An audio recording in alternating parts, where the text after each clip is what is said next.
This video will cover the installation of the JSP Billet Beams low profile oil pan.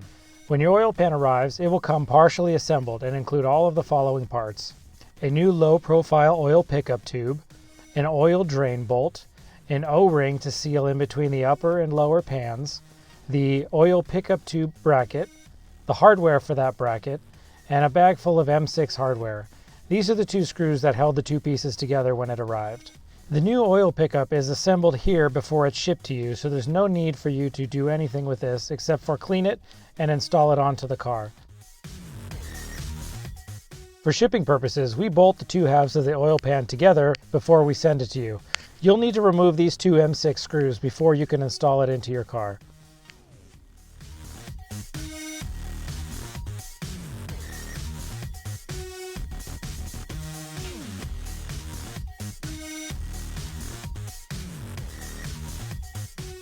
Once you have the oil pan apart, you'll be able to see the internal baffle.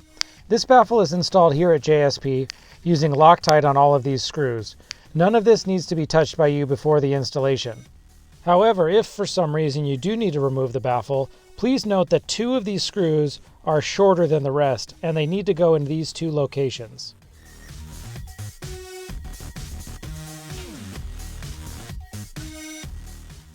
The car that we're installing this oil pan on today is an AE86 Toyota Corolla with a Beams engine swap. Ground clearance has been a problem with this car. This owner even created this skid plate to try to protect his factory oil pan. You can see it's been doing a lot of work.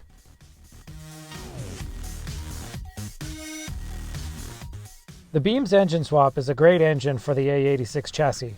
But as you can see, when it's mounted so that it clears the hood, the oil pan hangs below the crossmember, which is less than ideal. This new oil pan will solve this issue. We're going to start by draining the oil and removing all of the M6 hardware that holds the oil pan to the engine.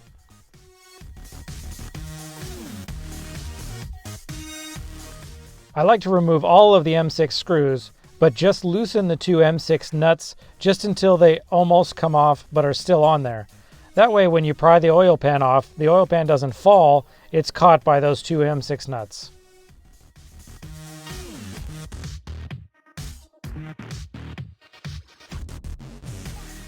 After you have the pan off, we're going to need to remove these two studs on the bottom of the engine. I like to use stud extractors like this one, but you can also use a female Torx bit, or sometimes you can even double lock two M6 nuts and use the leverage of the two of them together to remove the stud.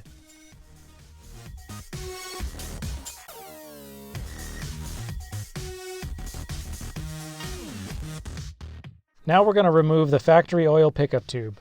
You're going to start by removing this M6 screw that holds the support bracket. Next, you're going to remove the two M6 nuts that hold the actual tube up to the oil pump. With the oil pickup tube removed, now we can begin to scrape all the old silicone RTV off of the engine. I like to use razor blades for this because they're somewhat non-abrasive to the aluminum surface, and they work really well for cutting the edge of the silicone. Before installing the new oil pan, you're going to want to inspect the mounting surface on the engine for any nicks or dings that happened when we removed the factory oil pan. I like to use a little sanding stone to take all the high spots off and make sure that the mating surface is perfectly flat. If there's any high spots on this surface, it'll cause a leak.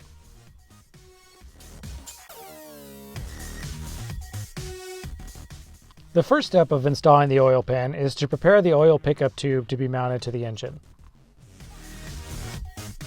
You're going to screw two of the included M6 hardware into the top of the housing. You're going to make these finger tight. Now make sure that the bracket is bent upward and angled away from the top of the housing. You do not want it to bend downward. These only need to be finger tight. This bracket needs to have a little bit of play in it before you can install it to the engine.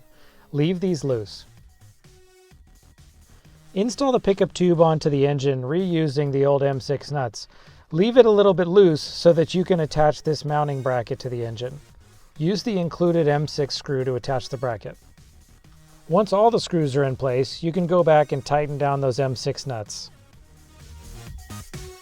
followed by the M6 screw that holds the bracket to the engine. After those are tight, now you can go and tighten those two M6 screws on the top of the oil pickup housing that you left finger tight before. After these are tight, the oil pickup tube is completely installed.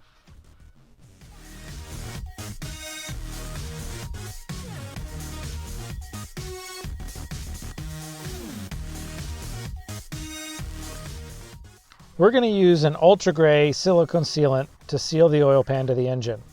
You're going to use 16 of the included M6 screws to mount the upper portion of the oil pan to the engine.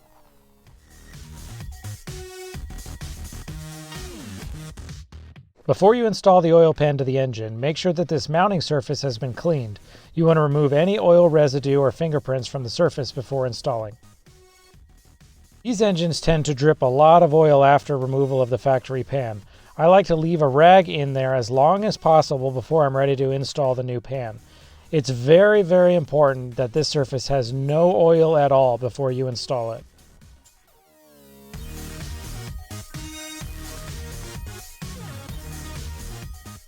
There are many different ways for applying the silicone sealant to the surface. However, I like to just apply a little bit at a time with my finger to create a nice thin layer. I don't like to have a lot of excess silicone squeezing out on the inside or outside of the oil pan.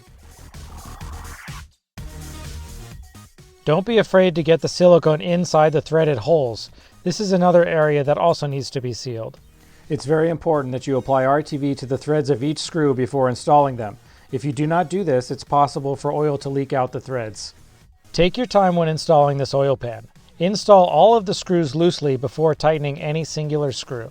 After all the screws are in, then you can tighten them down in a circular pattern, working your way around the oil pan multiple times. Attaching the lower portion of the oil pan uses 17 screws. It also features an O-ring that helps seal the two surfaces together.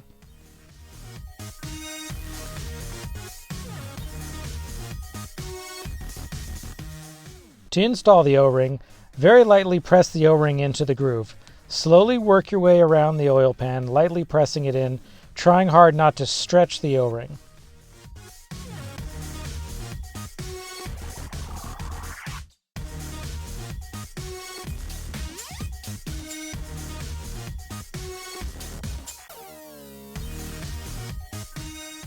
After the O-ring is installed, go back and work your finger around the top of the O-ring to make sure that it's seated flat.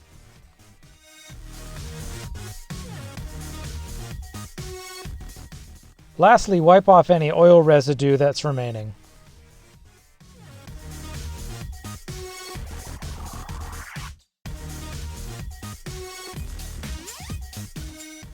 While technically the O-ring is enough to seal the two parts of the pan together, I still like to go back and put a very thin layer of silicone on this as well.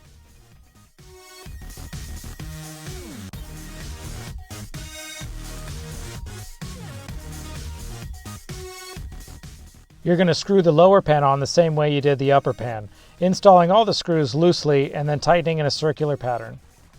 If you're not going to use an oil temperature sensor, you can plug this port with the included NPT plug. Lastly, install the new oil drain bolt.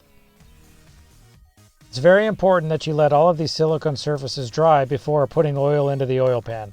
I recommend waiting at least 1 to 2 hours before filling with oil. After the oil pan is full, start the engine and check for oil pressure.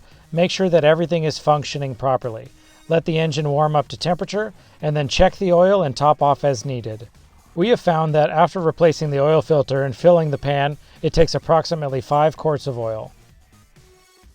Special shout out to the owner of the car, Tony, for bringing the car down so that we could do the install video. Please put any questions in the comments below, and thanks for watching.